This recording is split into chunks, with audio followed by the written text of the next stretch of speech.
Hi, my name is Dora Williams, and I'm going to be speaking on bipolar disorder. I chose this disorder because the work that I've been doing at a psychiatric hospital. During my time at the facility, I've been working with a variety of cases that range from schizophrenia, depression, and bipolar. I chose to focus on bipolar disorder because each disorder has similarities, making diagnosing a challenge for me.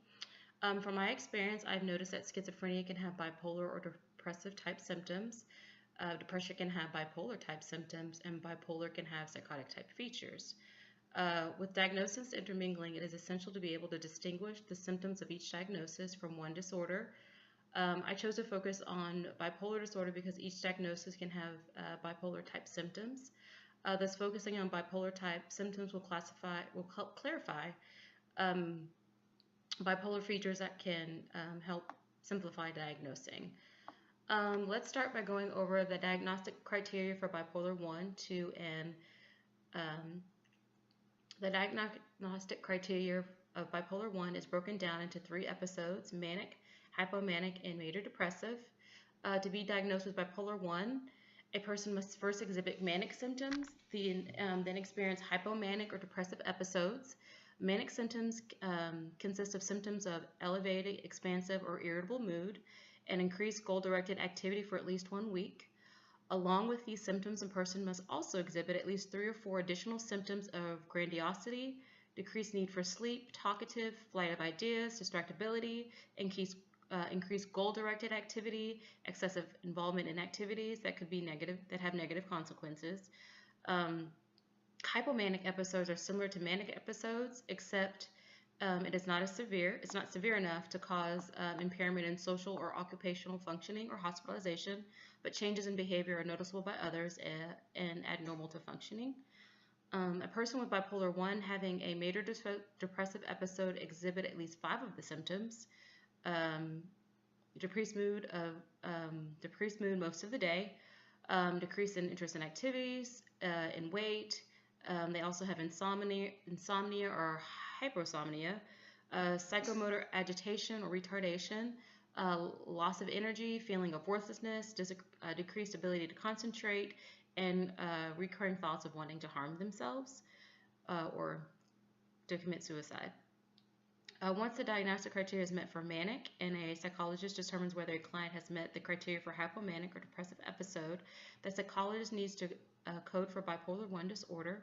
Coding for bipolar 1 disorder can be characterized as mild, moderate, or severe with psychotic features. In partial remission and full remission are unspecified. For a patient to be coded as mild as mild, the patient would need to exhibit a few symptoms that are distressing but manageable enough and causes minor interruption to social and occupational functioning. To be considered moderate, a patient's symptoms are functional. The patient's symptoms are functional functioning between mild and severe. To be coded as severe, a patient's symptoms must be more than those required to make diagnosis, and the intensity of the symptoms is seriously distressing and unmanageable to the point where it interferes with social and occupational functioning. A patient with psychotic features are specified as being mood congruent or mood incongruent. A patient with mood congruent psychosis has delusions and hallucinations whose content is consistent with typical manic themes of grandiosity, invulnerability, but also have suspicions and paranoia. A patient with mood incongruent psychotic features, delusions, and hallucinations are inconsistent with manic themes, or the content is a mixture of mood incongruent and mood congruent themes. If a patient is to be coded in partial remission, then a patient would have to be alleviated enough not to meet full criteria, but the patient has not had significant symptoms in the last 2 months. A patient in full remission has not had symptoms in the past 2 or 3 months. When coding, the diagnosis should be recorded in the following order: bipolar 1 disorder, type of current or mood recent episode, severity, psychotic, remission specifiers, followed by as many specifiers as without codes as um, that would apply to the current or most recent episode. Assessment strategies used to support diagnosing bipolar 1 can be taken from Center for Quality Assessment and Improving in Mental Health. The first assessment is the Composite International Diagnostic Interview Bipolar Screening Scale. It has a 67 to 97% detection rate in true cases. Another assessment that is useful is the differential diagnosis of bipolar 1 and 2 versus major depressive disorder. This assessment is useful because it helps rule out another diagnosis. Treatment. Bipolar 1 is typically treated with lithium or mood stabilizers coupled with adjunctive therapy.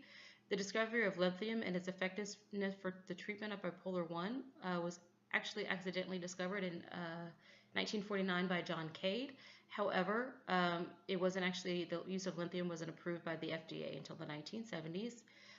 Lithium is said to be effective for the treatment of manic symptoms. However, correct dosage is difficult without the use of blood and urine samples. It should also be noted too high doses of lithium can cause side effects such as nausea, vomiting, sluggishness, tremors, dizziness, slurred speech, seizures, kidney functions, or even death.